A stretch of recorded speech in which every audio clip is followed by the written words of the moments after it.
is you run into that vicious cycle. Remember the victim-victimizer that I teach? I'm going to put a picture up right here. And that victim-victimizer, when you become a victim, what do? You victimize.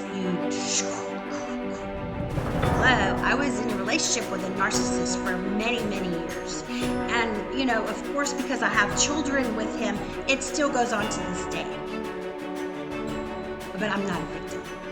You won't hear me go, I'm a victim of narcissistic abuse. Hey, Kathy Owen here, and welcome to my YouTube channel where I talk about transforming your life in magic fashion. My name is Kathy Owen, certified fitness trainer and life coach since 2002.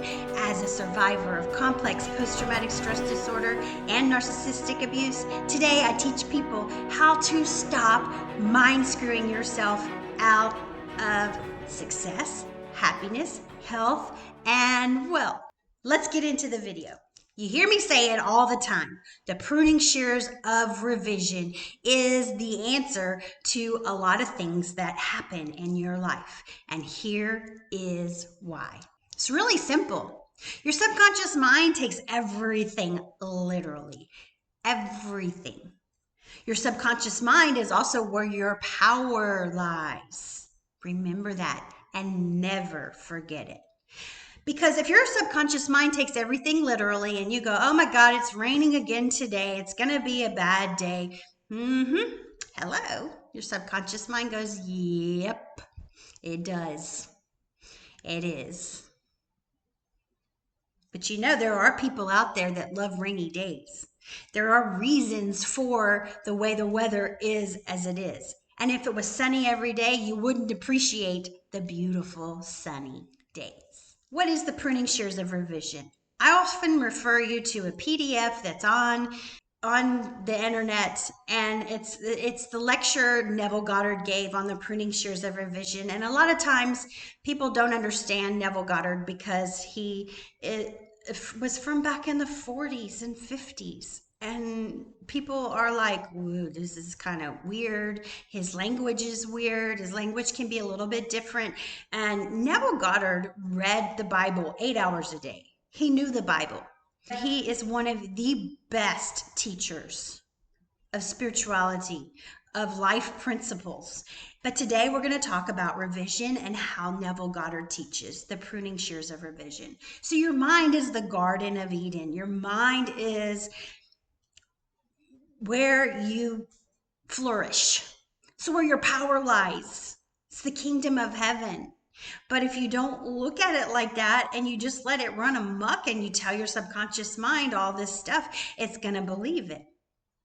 If you tell your subconscious mind the Bible is literal and this is how it really happens, okay. The subconscious mind says, you're right, Kathy. That's what it is. But wouldn't you want to come from a place of power?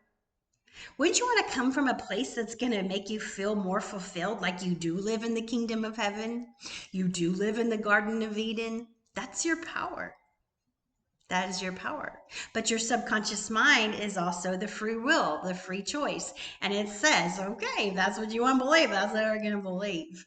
And that's where we're going. So the pruning shears of revision.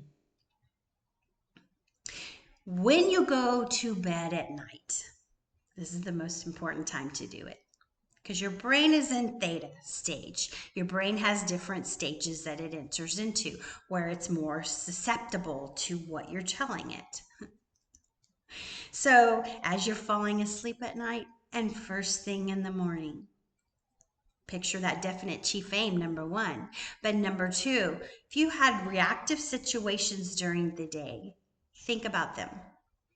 I like to note mine in my phone or just note them in my mind and go over them in the evening. And the ones you really want to go over, according to Pruning Shears of Revision, are the ones where you were reactive or upset to.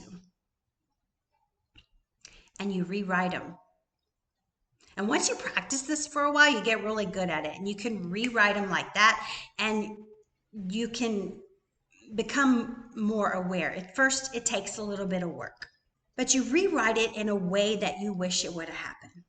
If you got in an argument with your boss that day, you're laying down asleep at night, You're thinking, man, she asked me to do this spreadsheet and I don't know how to do that. And she doesn't understand that I don't know how to do that.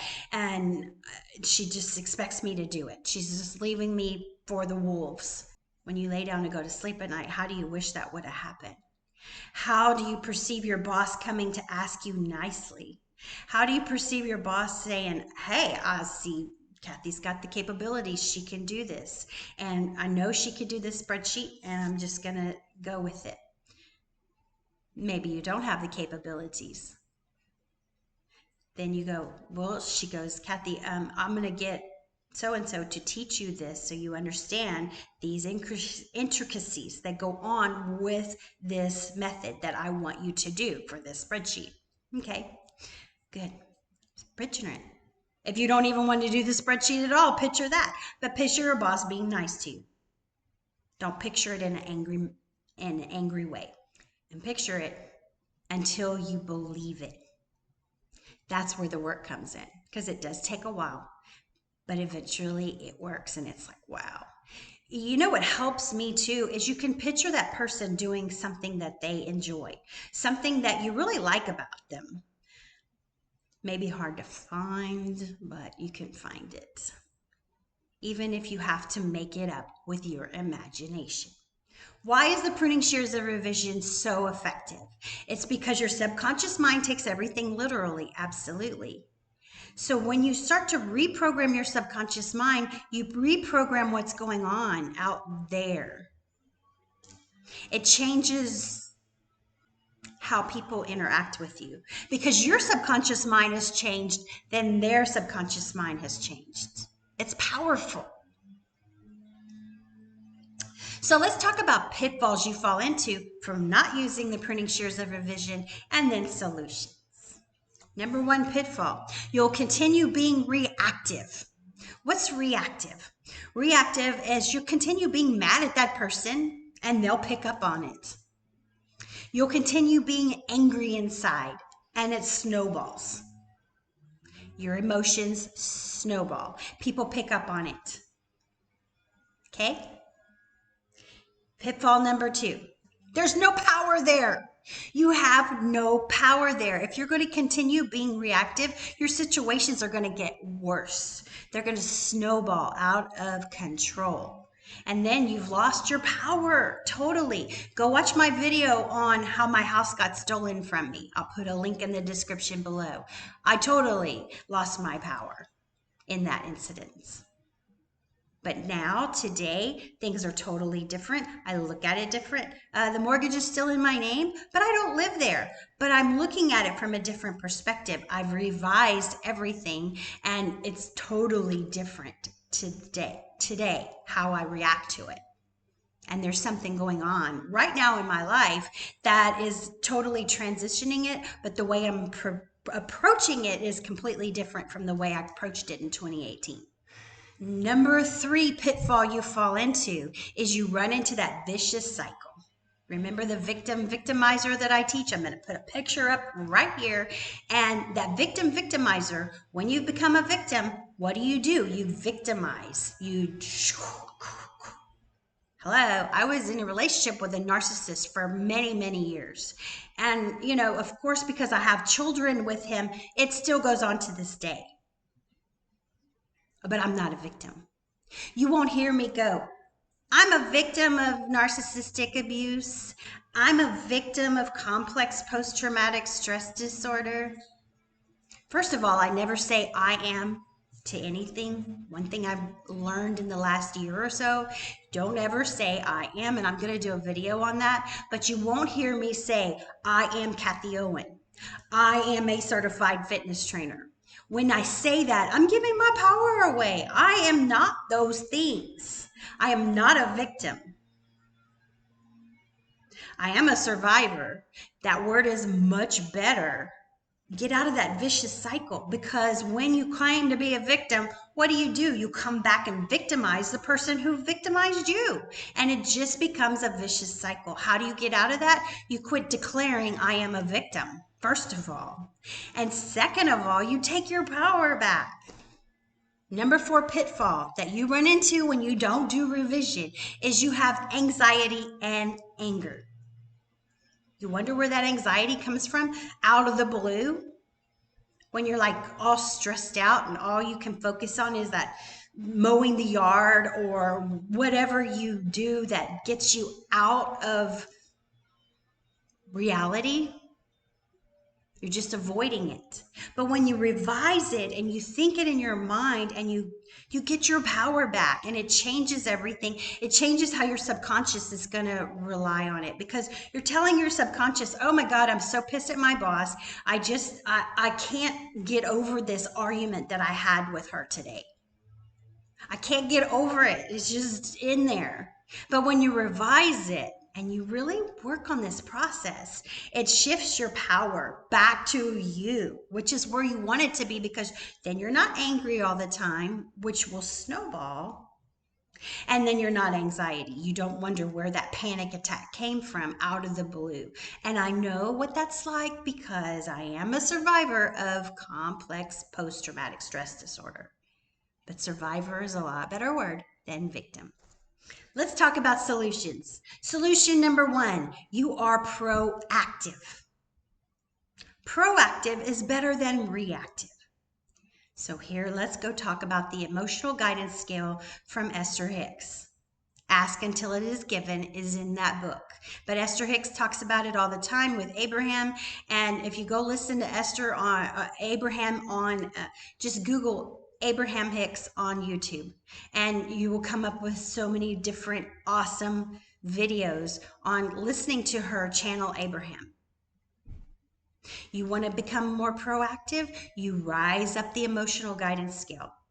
Jealousy, anger, hatred, envy, resentment, revenge, all of those things are reactivity.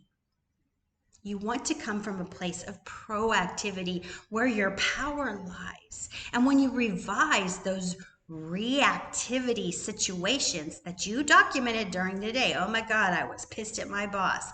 I want revenge. No, don't go there. Revise that to a proactive emotion. What do I want? I want peace. I want harmony. I want joy. I want bliss. I want to walk into the office and feel confident that I can seize the day, no matter what my boss asks me or how she asks me. Whoa, that's a total revision right there. Number 2 solution, and it's obvious, and I've already stated it so many times, you are in power. Power is a confident feeling. It's more, you're not a victim. You don't come across as a victim. I don't want to come across as a victim of my ex's abuse. He can't help it. He doesn't know any better. It is what it is. That's how he knows how to live his life. Forgive them, Father, for they know not what they do. When you revise it like that, you put the power back in your court. You put the power back on you. You realize they don't know what they're doing, so revenge isn't going to do any good anyways. Believe me, I tried. I tried to get back at them. I tried to respond to them. I tried to use my brain and write them these emails and go, look, this is happening. I didn't care. They don't care. They don't even get it. It's better to revise it to a more powerful, proactive way. And how can you act proactively? You get in line with infinite intelligence, which has infinite solutions to every problem. And your power lies there. Number 3 solution, and I already mentioned this too, you rise up the emotional guidance scale. You rise up in it because you're telling your subconscious mind, I am not angry. I am not jealous. I am not revengeful. Did you hear me say that when I was talking about my ex? I'm not angry anymore. I'm not jealous. I'm not revengeful. I don't need to justify a goddamn thing because I just am. I am infinite intelligence. And I also see him as infinite intelligence. He's just not in touch with it. It's okay. It's a journey. It's a journey. Number 4 solution that happens when you do revision is people pick up on it subconsciously. Because you're whole state has changed. You exude confidence. You exude power. How is somebody going to run all over you when you exude power? How is somebody going to take control of what you're not giving them responsibility for? Go watch my video on responsibility. Oh, that's where your power lies, my friend. That's where your power lies. Revision is a big step. Stop the mind screw process, because revision will help you rewrite these stories that you keep telling yourself that are not true. They're not true. Quit telling yourself my picker's broken, or quit telling yourself that you're not the mom anymore because somebody took over there. That's not what infinite intelligence wants for you. That's not the Garden of Eden. When you revise things that do not fit to your par, you bring your power back, but you also are in the kingdom of heaven that way. It's your free will. It's your choice. I've taught you this.